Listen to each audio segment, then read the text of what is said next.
everyone, this is Robin. I'm here with your NEPA shows coming up this week on Friday, November 18th.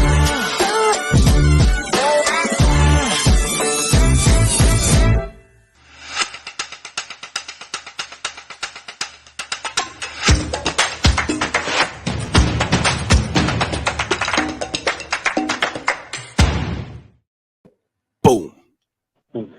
Boom. Welcome back to the Beyond the Break podcast. I am your host, AL, and this guy is... I'm Ben, your co-host. What's up? You looked the wrong way, but yes. No, I didn't. I looked at you. No. Yeah? No. Yeah? Oh, you're on your phone, huh? I am on my phone. Am I reversed? Yeah, so you don't actually see the actual stream.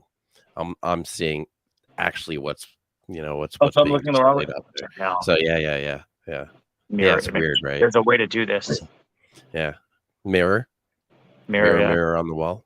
I should be able to. Oh, I have mirroring on. Okay, that's off now. But is my logo? Yeah. Oh, cool. Okay, so now. So welcome back. Thank you for showing up here while we discuss Ben's phone and how StreamYard Technology works. But for the real reason we are here, we've got Thanatos, aka Jared Nesbitt, or is it the other way around? I don't know. He's one and the same to me, at this point.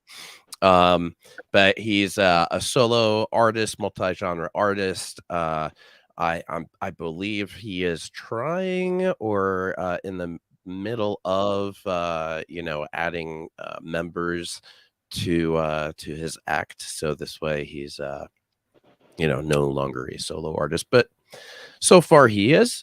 And he was also a contestant in season 3 of The Big Break.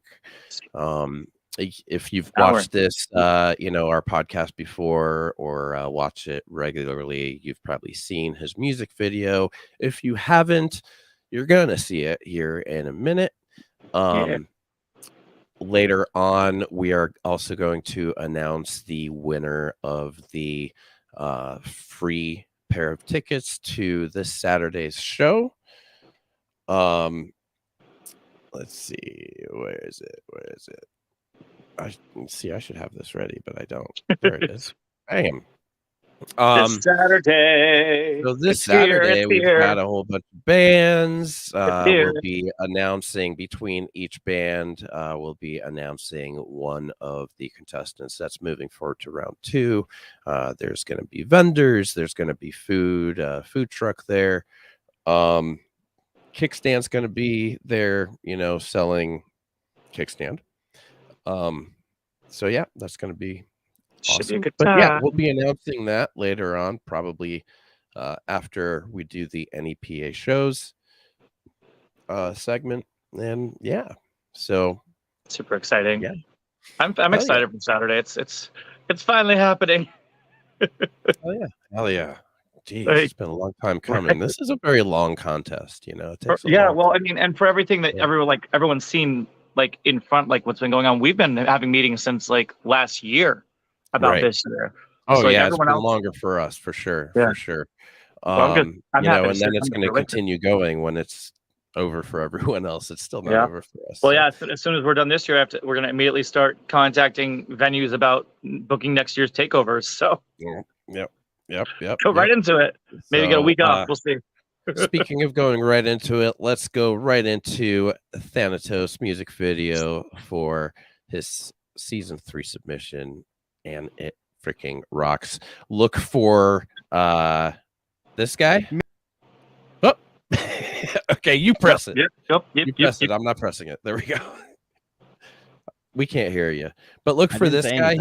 Oh, okay. So yeah, look for him. He might have a bag over his head. I wanted to squeeze saying that I'm in this video in like I normally do, but you said it for me, and that's so nice. I love you, man. But yeah, so look for him and try to pinpoint the moment he unlocked a new kink.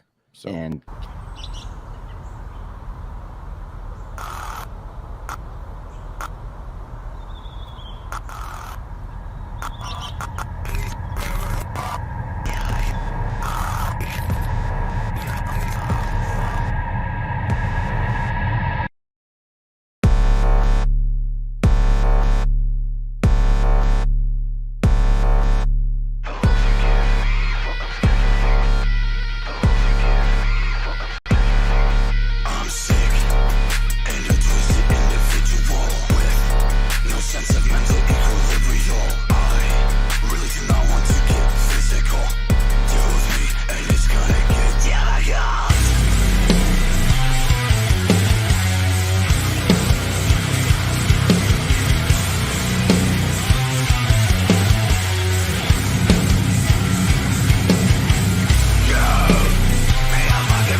dug up or manifested over time. I feel so bottled up, sometimes I think I wanna die.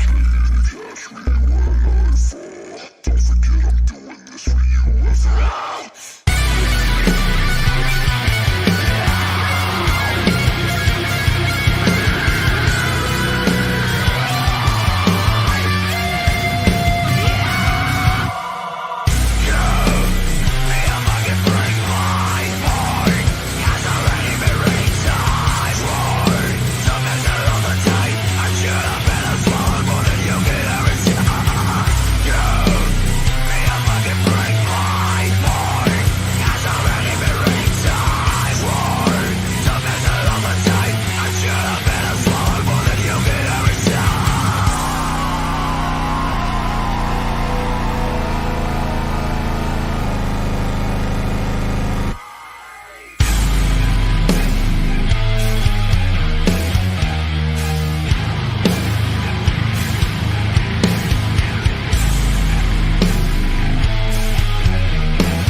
Hell yeah, Thanatos. That was badass, man. How are you? I'm good. How are you guys? Good, good, man. What you been up to since season 3? Kind of a lot, but the same at the same time. Working, family with the kids and everything. Been working on getting new lyrics videos and writing new music, trying to get the funds together to make new merch and everything like that, and possibly working on a couple of collabs. Nice. Hell yeah. So you got some new music coming out or out already since season 3? I have 3 songs out. I believe during season 3 I only had 2 last year. Yep. Oh. Yeah, that sounds about right. Can you tilt your camera up a little bit? It's your head's being cut off and you've got all these awesome tattoos, you know. Fine. Hell yeah. So let's talk about the tattoos actually for a sec, you know. I mean, it's hard to miss. You know. So I mean, you know, what inspired you to, you know, and what pushed you to like you know, because that's a big step. That's a huge thing to cover your face. So like what made you, you know, go ahead and do that? So at first it started off as just the one little rose on the side here, and then I ended up getting a second one, a third one, and then fourth and fifth. Hi, Holly. And sorry about that. Bye, Holly. So I had 5 at one point, and eventually I was like, if I don't do something like almost like sleeve, but on the face, eventually it's just gonna look like a mess to me. So Right. I sat back and I threw a whole bunch of ideas in the air. And like, mind you, this was when I was like 18 at this point. And I'm like, I need to figure something out. It took probably 2 or 3 years until I actually went ahead and pulled the trigger on the whole skull thing. Yeah. And what kind of reaction did you get from family and friends when you initially did it? Did you let them know ahead of time that you're going to do it, or did you just do it?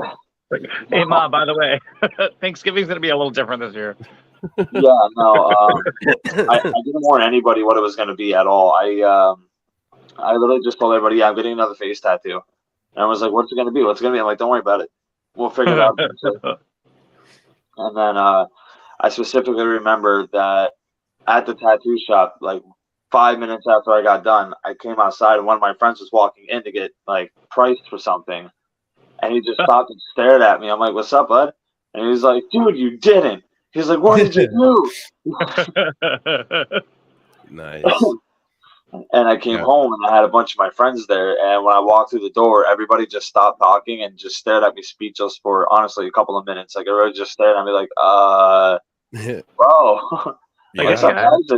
You know me, I was just acting all like casual about it, like, you know, just regular, like, you know, like it's a tattoo on your arm or something. Because to me, it wasn't all that drastic. Like I said, I already had face tattoo, so it wasn't anything new to me. But they just didn't expect it to be so big. I had years to contemplate it and, you know, figure out like, yeah.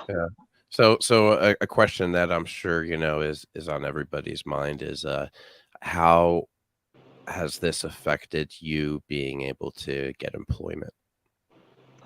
So at the time that I got it, I was actually working in a government building, and it had like contracts and everything like that, confidentiality. So I can't really get too into what I was doing there, but I didn't have it yet, and that was the only person that actually knew what it was going to be. I talked to the owner of the company. I'm like, hey, do you mind if I get a really big face tattoo? And his exact words were, if it doesn't change the way you work, I don't care. I was like, okay, cool. That's the way it should be. As it should be. Exactly. Right. So I got it done, and then that was about 4 months in, and I still worked there for another 5 months after. But eventually, myself, including about 20-something odd other people, all got laid off due to lack of work within factory, and never got a call back. And since then, I have a decent resume, and I do like the interviews like over the phone before you come in for the in-person interview, and they're always like, yeah, you sound like a perfect candidate, come on in, da-da-da-da. Then I get there. There's been a time where I showed up to a company for an interview once, and I'm like, yeah, I'm looking for Herb. And he's like, I'm Herb. I'm like, my name's Jared. I'm supposed to have an interview with you. And he goes, oh, okay, I got your application. I was like, excuse me? I drove 45 minutes to get here. And he's like I said, I got your application. I was like, wow. My current job didn't want to hire me for probably 2 or 3 months until a friend of mine who works there just kept pushing because he was the assistant manager and got promoted to manager. But he just kept pushing. I'm like, dude, just hire the kid. I promise. He works really good. Hi, Holly again. Hi, Holly. She sounded like Alexa right there, didn't they? Hello. How are you? Anyway, so yeah. I always find it when people say, like, when jobs won't hire someone because tattoos, it's so stupid. Like, I've clearly got the patience to sit there and put up with a lot of bullshit for several hours at a time. You want me for this job? Like, right. You gotta think about the amount of focus it took. Not a lot of people know, but I do have Tourette's, vocally and physically, mainly in the face too. And so for me to lay there for 7 hours, 3.5 hours straight, we took one break, came back in for another 3.5 hours. I had to lay there and fight with everything in me to like keep them under control and time it with like when he was pulling the tattoo gun away. And so yeah, like you said, it took a lot of focus for me to be able to lay on that table for 7 hours to get that done, you know? Jesus. Yeah, no. Has it any way like inspired your music? Yeah, actually, most definitely. I always thought about doing music like way back, and after I got clean, that's when I decided, which was after the face tattoo. I feel like I got the tattoo, I got clean. It's kind of like a second chance at life. Like I'm given a chance to like make something and someone new of myself. So I went ahead and started chasing my dream of making music. And how long are you been, or have you been clean at this point? As of March 25th this year is 3 years. Wow, congratulations. That's awesome. That's awesome. That's very inspiring to you know, there's a lot of stuff out there, a lot of people with issues.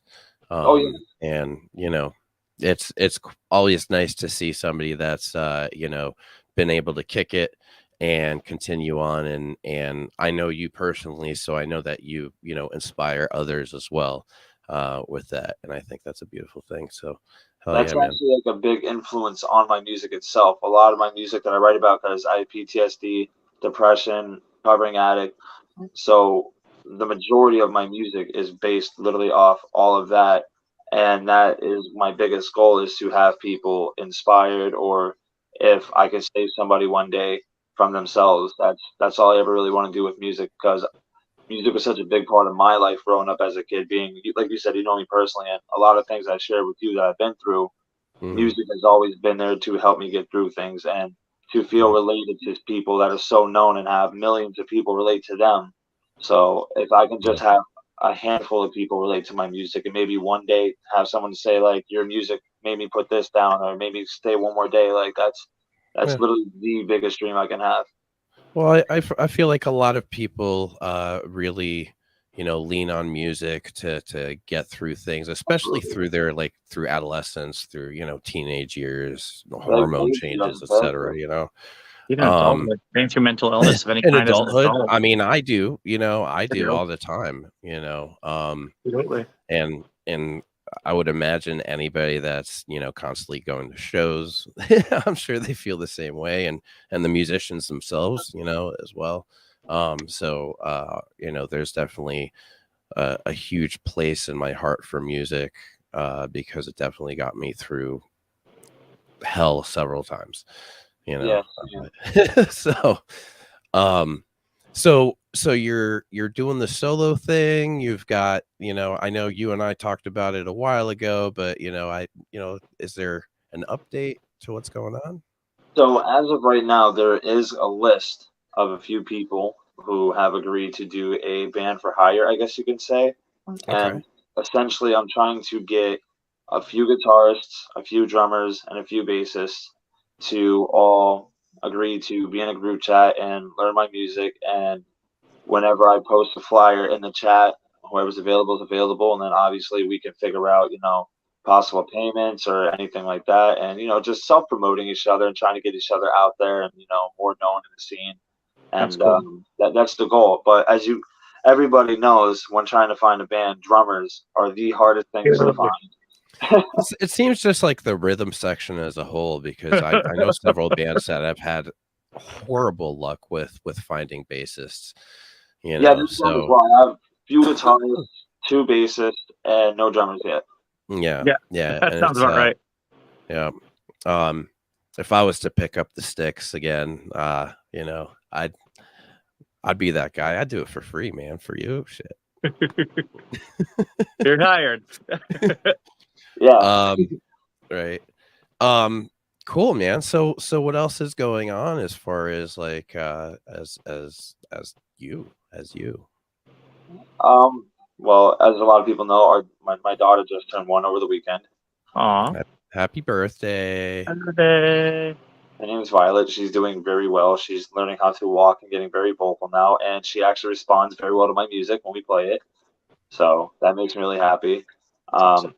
As mentioned, I am working on getting funds together to get back into the studio, because recently I went through a very traumatic event, and it very much inspired me to write at least 5 or 6 new songs. And I have been working on my vocals as well and trying to progress, and they are a lot more heavy and aggressive than what everybody's used to. So I'm working on coming out with a whole new sound, and kind of switching the style, as everybody knows I do. And as mentioned before, there's 2 more songs on the EP that have not gotten released yet, and I'm working on getting more artwork for when it gets done. And I'm trying to get hard copies made, so when I actually release it, I can have hard copies for shows, and trying to get them into the gallery sound. Nice. Hell Nice. Yeah. So what's Very your, when you are inspired to write, a handful of songs, basically right off, one after the other, what's your process in writing this? Truthfully, the process is very chaotic. It's always, as mentioned, with like the issues that I have. For example, when I wrote Frozen Tears, I was at my job and I was hanging a tire onto a car, and I just started going like freestyle, and this like little hook in my head. I'm twisting the lug nuts on. And I'm just going further with it, just line after line after line. And I'm like, holy shit, I really like this. So I stopped what I was doing. I ran outside for a cigarette, and I started typing away. And I wrote this whole really long song. And as everybody knows, Frozen Tears is actually a short song. So I write it all out, and then I start breaking it down into sections of like what I think is necessary to keep. And then I, cut and paste here and there. And then eventually I semi-produce my own stuff. And then when I go to the studio, Andrew Blank helps me, I wouldn't say rewrite, but he helps me produce the lyrics. Like, to make them more clean and like rhythmic, if I said that correctly. Nice. Cool. Looks like Haley has you've done her tires before, she says. Which shop? Cool. I've been through quite a few shops in the past 5 years. Yeah. I don't know. Maybe she'll answer. Well, so what's your you acted recently? I did, yes. Michael Perella did the Mystery Box Challenge, and I was Bone Boy in the I Guess That's It short film. Smith on something. There we go. Smith That was Sound a very, Man. very interesting event too. Like it was very nice. I was very happy to be part of it. Everybody there was like really nice, and all the films were actually very well put together. Nice, nice. What's your favorite part of being on a film set? The Hi, Holly. stuff like that. It's the bloopers for me. My favorite part about ever shooting anything, music video or photo shoots or acting for something, I love the bloopers. I love like how real it is behind the scenes when everybody just works together and everybody's getting along and acting goofy. If anybody's seen the video, there's a scene where I start at the top of the alley and I chase Phoenix down the alleyway, and at the top of the alley, I pull the gun out from behind my back. Originally, it was supposed to stay tucked into my pants. I was just supposed to flash it to the camera, and when he ran, I was supposed to let it go and just take off. And I did that, and it fell out of my pants and just exploded everywhere. And it was a great time. It was hilarious. Yeah. We spent like 40 minutes trying to like find all the pieces and put it back together. So we had to go get another prop done. Oh, that's And funny. then we just started like, hey, maybe we shouldn't leave it in the waistband. Maybe we should run with it. Just run with it. It's fine. It's sorry. Yeah. Yeah. Just make a Favorite one highlight. shot, a two shot. You know. Yeah. So but yeah. So Ben is a vocal coach. Really? I do teach him. Yeah. So I don't know if he's got any advice for you for what you're trying to do with I mean, what you were saying 90% earlier. You're trying different stuff with your voice and all that. most of my vocal training is classically trained, theater person that moved into more rock stuff and moved all over. And so when I teach, I kind of teach from that point of view. Okay. So, I mean, I'm all over the place, but I mean, I think the advice that usually I give to people is the same across the board. It's breathe right. As long as you're breathing, everything else follows suit. Like breathe and open your mouth and the rest will be fine. That's usually what most people do wrong. That's definitely important. I know a lot of times in my earlier days when I tried doing it, I used too much like throat muscle instead of diaphragm. The throats, and with what you're doing too, like that specific style, it's like I've tried a couple times, and like I've got family members that do that kind of music that were in bands and stuff like that, and I'm like, they try to teach me how to do it. I'm just like, it's not pretty, and it's so easy to push too hard and strain your voice. Like exactly, which I did. I was down and out for probably 3 or 4 months. I couldn't even catch a rasp. Like I was very scared that I cause some permanent damage, but fortunately it came back and I started figuring out how to breathe correctly. And once I got the breathing and pushing it and getting it like louder, then I had to learn to pronounce everything. And that's the point where I'm at now. I've gotten like everybody loves my lows. So I've gotten a lot lower and a lot louder. Now I'm working on pronouncing it better. Have you ever heard of Slaughter to Prevail? Yeah. Mm-hmm. Okay, so those are the type of lows that I'm going for. I'm aiming for that level of aggressiveness. Nice. I find that with pronunciation, a lot of it is like literally, like I rely on people to fill in people's voices. People, if they know the lyrics, their brains will fill in the sounds that are missing. But with lower notes, it's almost the opposite for some reason. I've noticed, like when somebody sings something really low, you almost have to over enunciate like your R's at the end of words and things like that sometimes, just to get a little hint of the sound for the people to fill in the rest of the note. So it can be a completely different experience than what you're used to. Like you said, you're still relearning it. So like that's a challenge right there on itself. I don't sing well because I can't. Chad Gray from Mudvayne actually had an injury from singing incorrectly in his earlier years of Mudvayne. And had to get surgery, and he was, he couldn't sing for a while and everything, and then he had to take singing lessons. So, I mean, like even the pros, and something as simple as having your tonsils taken out, you have to relearn how to use all those muscles again. Like the smallest injury can take months of recovery time. Like I have my hot tea that my whole magic tea recipe that I use. For when I blow my voice out, but like even then that still can take days if I hurt myself the wrong way. or in my case right now, I'm having trouble breathing, getting my breath back because I had COVID before the vaccine came out, and now I've had, they call it, long COVID. I can't breathe the right way anymore. So I'm like reteaching myself how to hold long notes like I used to. It's like, it's a pain in the ass. So these songs that used to come so easily, like this big, beautiful note at the end of a song, and blast it and hold it. And now it's like, like that phase, like half the length of what it used to be. Yeah. Smallest injury. Tedious. There's also a what's it called?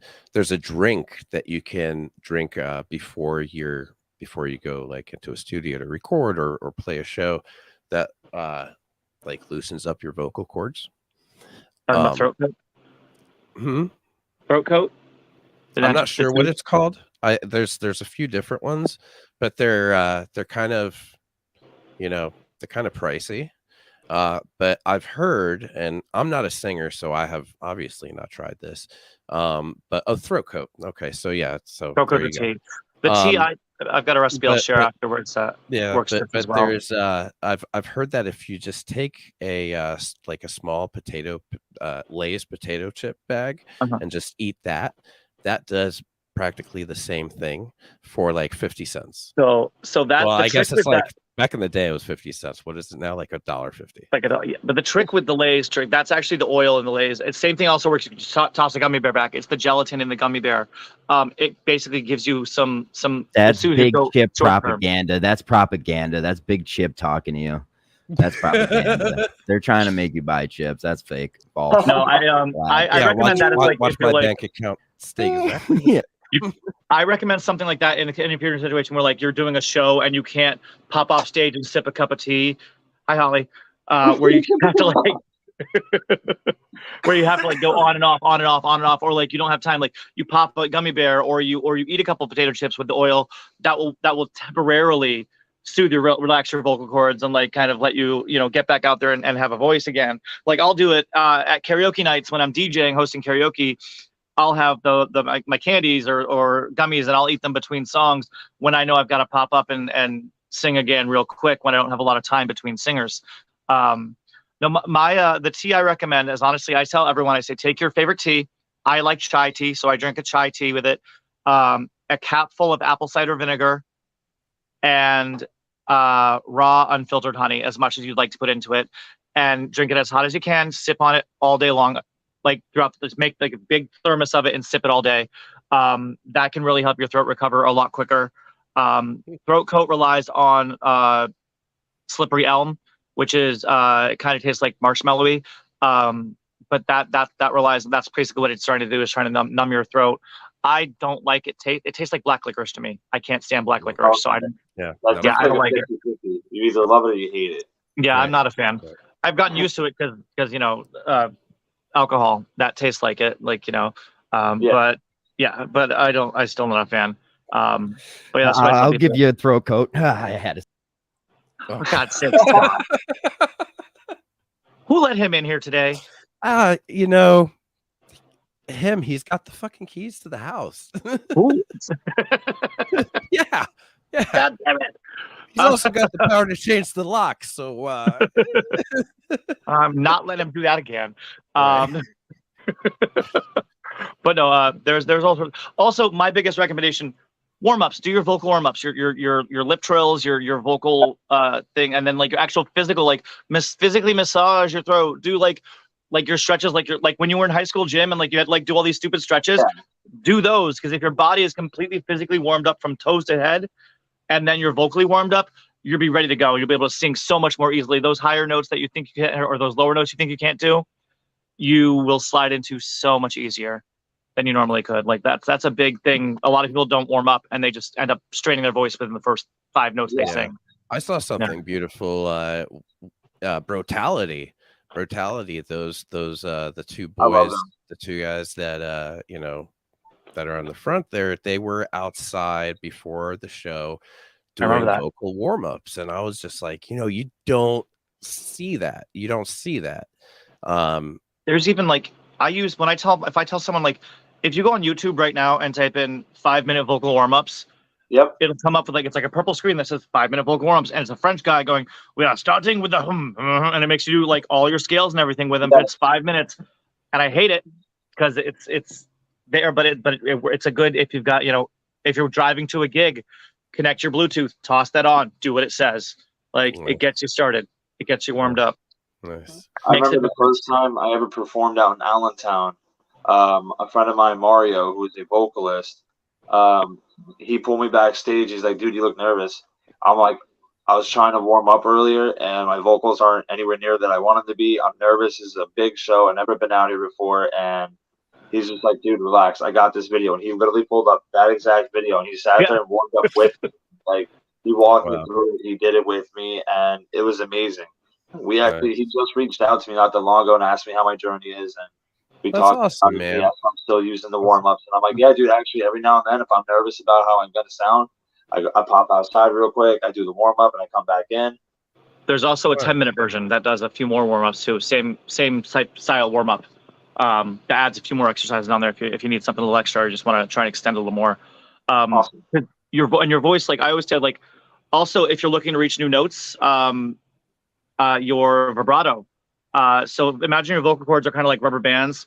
And a rubber band, or actually better yet, a balloon. Like, you stretch it like this before you blow it up, it gets bigger. Yeah. Vibrato when you're singing is if you're like like holding that. If you're holding a solid note versus like actually letting your vibrato as you warm up, that's like stretching the balloon. So that'll help you achieve goals with hitting different notes over a longer period of time.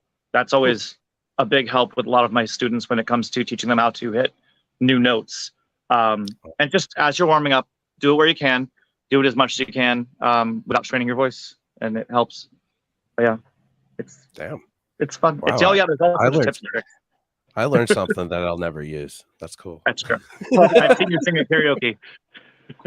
No one can speak French quite like you can, AL. Wait. French fries. Sorry. I'm not sorry. Sorry, not sorry. So let's kind of like backtrack a little bit. I kind of, I just thought of something of you get into these like, and I don't mean you or anybody specific, just you in general. People get into like these dark moments sometimes, right? They just get like into this dark place, and how do you use music to help you climb out of that hole? Depends from which way am I coming. Are you talking writing or listening? Writing. So as I said before, when I write all of it, it's like, I can go for half an hour straight just typing away what I'm thinking. And as I go, like I said, with the copy and pasting, I start going through it and I start piecing it together on what actually makes sense and what doesn't. And as I'm doing that, it's kind of like therapeutical because I'm writing out things that I can't figure out how to say to people because I'm not very good at like opening up and talking to anybody. So I write it out. Actually, the first ever song that I've ever written, it hasn't been recorded or anything, but the first ever song I've ever written was because I was sitting on my floor for 3 hours, just silent. And I wanted to let it out. I wanted to speak, but I just didn't have the words. I didn't know what to say. Excuse me. And I opened up the notes in my phone and I wrote a whole 3-page song. And I came back to it and I read through it and I started cleaning it up a little bit. And when I looked at it at the end, I felt so much relief that I got it out and I can visibly look at how I feel in a way, if that makes sense. Right. Yeah, no, absolutely. So when you're writing this out, is it already in like kind of like a poetry rhythmic kind of format, or is it like basically a run-on sentence that goes on forever because that's what goes on in here? I guess you could say it just depends on like the amount of emotion I'm feeling. Right. So like I said before with the PTSD, if I'm just sitting down eating dinner, everything's fine, and I feel it creeping up, I could pull out my phone and start going into an older song that I wrote in a panic state of mind. And because usually I'll be like really frantic, very upset, whether it's like angry at something or depressed or manic or whatever the case may be. I'll write the whole long thing and save it. I'll come back to it when I'm feeling a little less aggressive emotions. So when they're not as bad as they were an hour or two ago or yesterday, I'll come back into it and read how I felt yesterday. And then with a more calm state of mind, find that therapeutical release, cleaning it up and actually making sense of my own thoughts. Right. So it's kind of like a reminder when you're back in that state of mind, you read it and you're like, oh, okay, no, this makes sense. Yeah, it makes me think of like they always say, like, if you're at a job and the boss ticks you off, like write the email while you're really angry, but then go back the next day when you've calmed down and edit it so that you can write something appropriate to send to the boss instead of just fuck you. So not a send to all. Gotcha.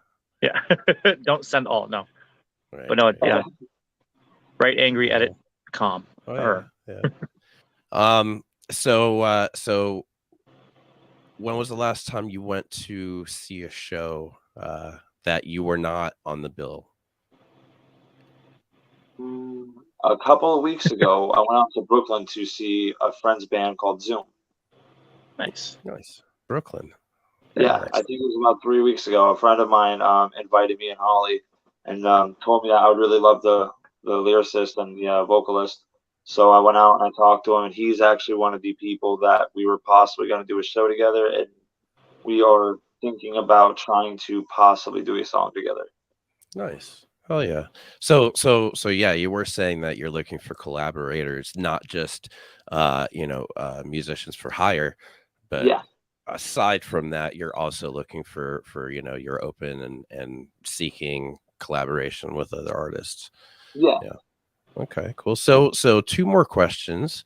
And they're the same question but different, right? What is your favorite local or any PA venue to perform at? And what is your favorite NEPA venue to be a guest at? Ooh, that is a good one. My favorite to be a guest at so far has to have been the B Spot. That was definitely my favorite. I went for the 8th Electric City Music Conference, and I had a blast. It was, I think that's when we actually first started hanging out. Mm-hmm. And it was amazing. I was kind of newer to the music scene, and that was a great foot in the door for me to get in there and meet everybody and talk to a bunch of people and just have a good time. And my favorite to perform at so far had to have been probably my last show when I went to Finnegan's. Okay. Nice. That was Finnegan's. Both are very good venues. Absolutely. Yeah. Absolutely. Finnegan's. So I'm looking down here at the little thumbnail of John Fry, making sure he's paying attention. Because my hands are not on the mouse. I'm not clicking anything. But without further ado, happy doo-doo. Hi, it's Robin with this week's original shows in northeastern Pennsylvania. On Friday the 4th at Finnegan's in Scranton, The Broke Pines. At McGrath's Pub in Dalton, Elephants Dancing.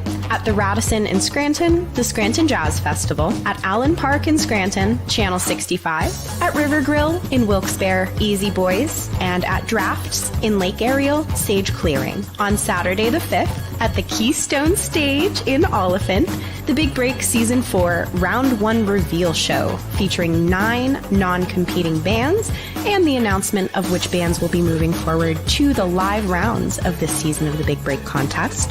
At the 1905 Tavern in Scranton, War Ballad. At AJ's in Carbondale, J. Luke. At the V-Spot in Scranton, Fat Chance, and sets from 3 supporting bands.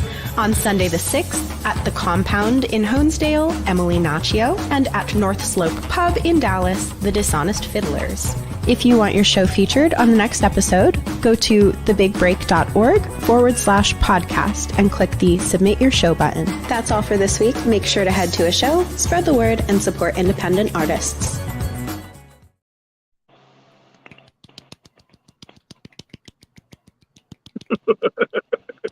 Great job, Robin.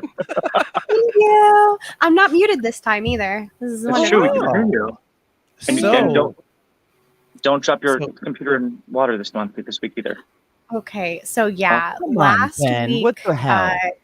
that came out of nowhere too. All of a sudden, last week's podcast episode, just so everybody knows, was completely fake. It's not real. Don't go watch it. Definitely still watch it. It was our bloopers podcast. Halfway through the 2-hour podcast, I managed to smack a hot glass of lemonade across my laptop. So that's where I went. And today's just so much better, you guys. Today's so much better.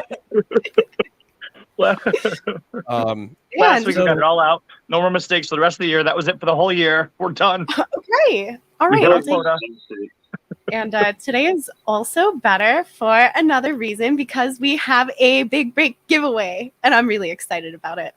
Ooh, yeah. So, as we discussed earlier, we have a show coming up this Saturday. We have our round 1 reveal show at the Keystone Stage in Oliphant.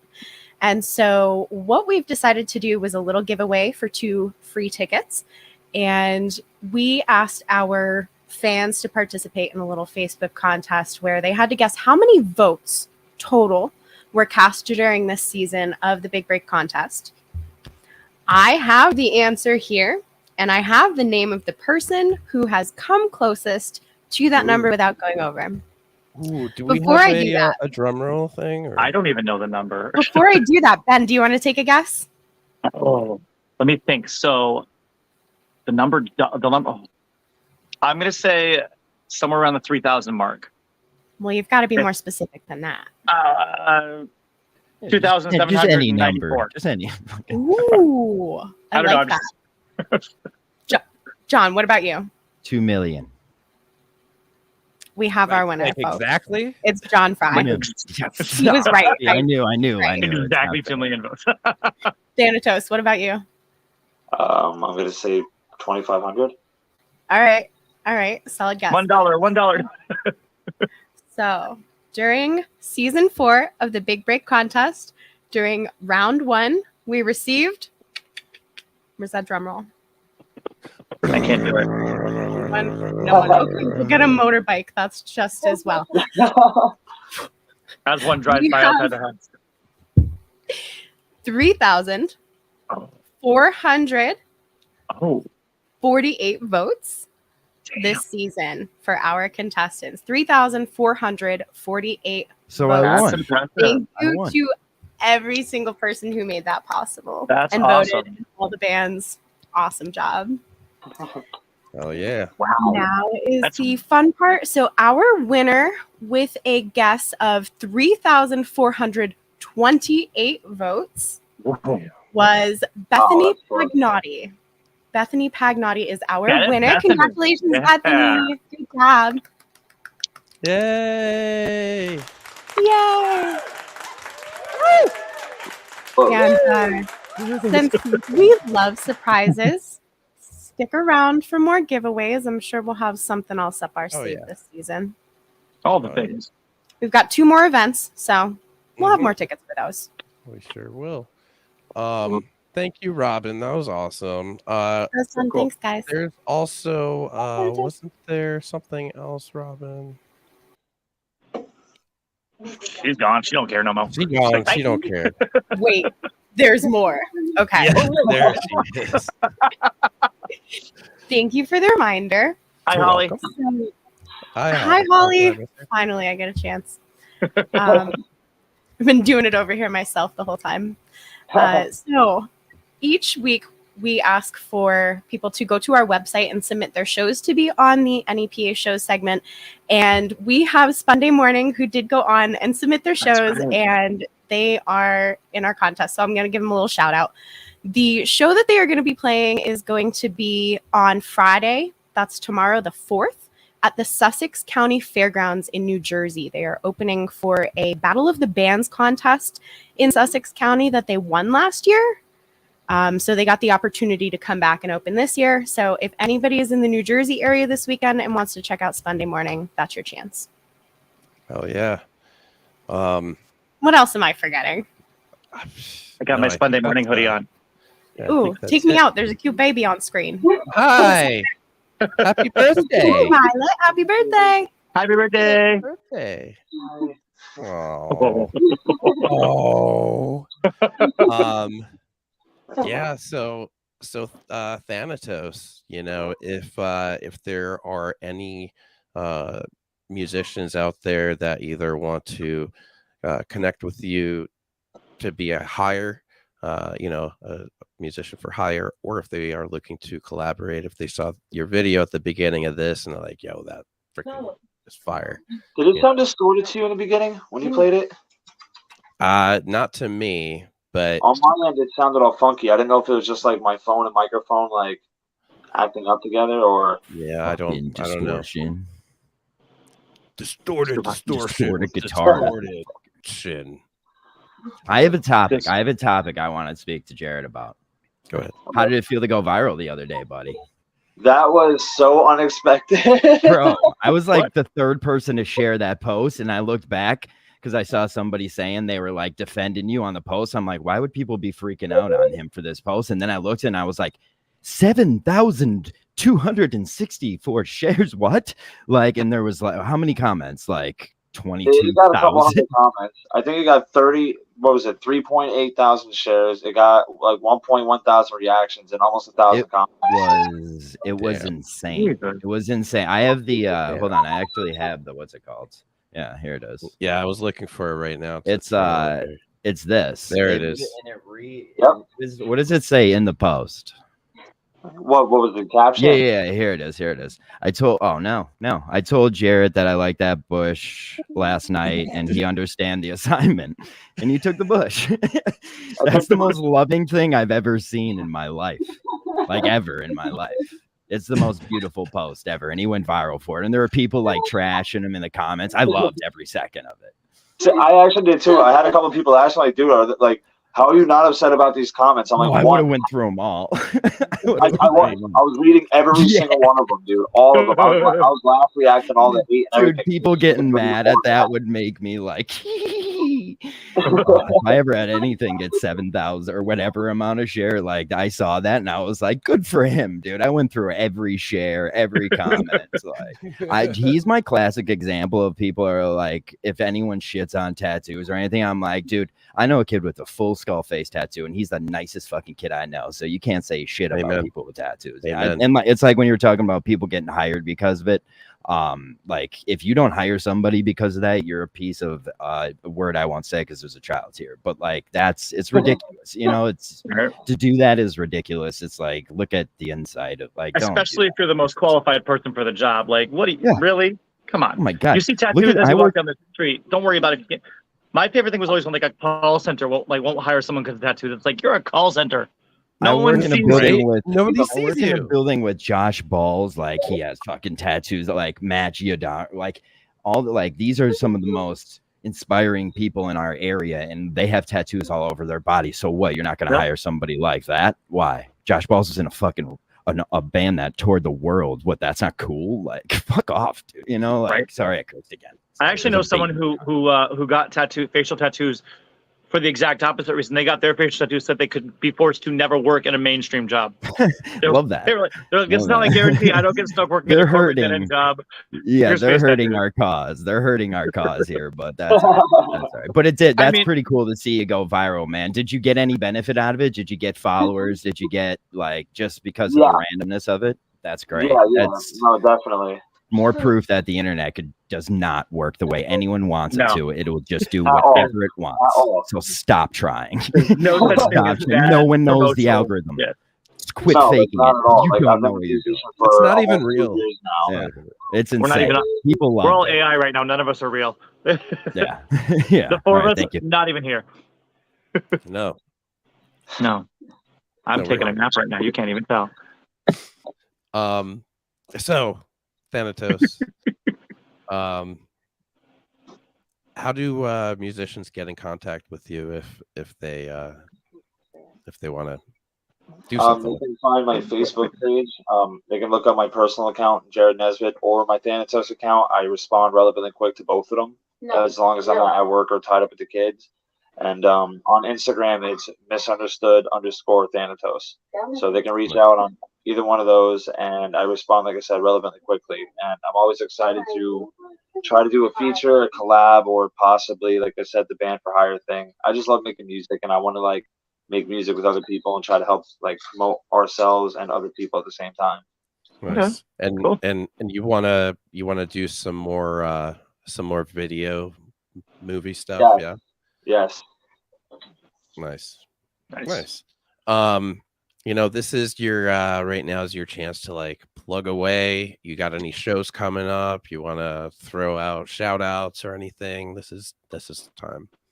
So unfortunately, next Saturday was supposed to be a show, and it has just gotten canceled as of tonight due to unseen circumstances. So that's very sad, but I may possibly be performing on the 18th at the Keystone Stage in replacement of that show. And indefinitely on August 26th, I'll be in Milton, Pennsylvania, performing there for the first time ever. And if I'm not mistaken, it's September 1st. I'll be performing on Allentown again. Nice. Very nice. Oh yeah, that's awesome. And you post all this stuff on your Facebook and your Insta, so if people follow you there, they can check all this out later too. Keep up to date on what's going on, I assume. Yeah. Okay, cool. I'm in the chat for the socials and stuff. Hi. You have any merch out there that people can get? I've got one of your shirts. I love it. You can go to merchbooth.com and look up my name. There's a bunch of cool stuff, courtesy to you as well. I still have a decent amount of physical t-shirts, but I am somewhat running out. I have about half of my inventory left. So like I said, I'm trying to get new designs and more merch made really soon. Nice. Hell yeah, dude. So another question is, if you do get a band for hire and get all ready, should we expect you to compete next season? Absolutely. That's the goal. That's absolutely a goal. Hell yeah. Hell yeah. That's awesome. I love hearing that. Yeah, and I'm looking forward to seeing you come back. That's gonna be fun. I had a great time last season, so I'm really looking forward to doing it again. Hell yeah. Yeah, thank you, Thanatos, Jared, for coming on the show today. I always appreciate you guys keeping me in mind for stuff like this. Absolutely. Always. And if you're out there watching, please, like the video, subscribe, share, do all that stuff. Follow Thanatos. Check out the rest of his music. It's on Spotify, right? You've got a few on Spotify, and I think YouTube as well, right? It's on all musical platforms. Okay, so yeah, all over the place. And to finish things out, we're going to finish with something a little heavy as well that I think Thanatos would enjoy. This is a band from Colorado called Iconocost, and this is Devil to Believe. Thank you, everybody. Love everybody on this screen and everybody watching. Thank you. Bye, guys. Okay. Bye.